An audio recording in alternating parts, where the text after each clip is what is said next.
একদিন এক ইহুদি একদল মুসলিমের সামনে এসে দাঁড়িয়ে বলল, যদি তোমরা সত্যি সঠিক পথে থাকো তবে আমার 3টা প্রশ্নের উত্তর দাও। কেউ পারলে আমি মেনে নেব ইসলাম সত্য ধর্ম। প্রথম প্রশ্ন, বলো তো আল্লাহর আগে কি ছিল?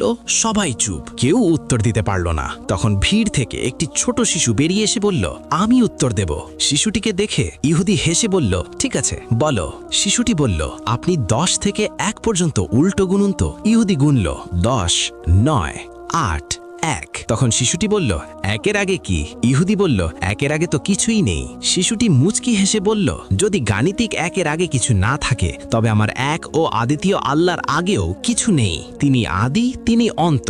ইহুদির দ্বিতীয় প্রশ্ন, আল্লাহ এখন কোন দিকে তাকিয়ে আছেন? শিশুটি একটি জ্বলন্ত মোমবাতি নিয়ে এলো এবং জিজ্ঞেস করল, বলুন তো এই আলোটা কোন দিকে তাকিয়ে আছে? ইহুদি বলল, আলো তো সব দিকেই সমানভাবে ছড়ায়। শিশুটি বলল, আল্লাহ তো আসমান ও জামিনের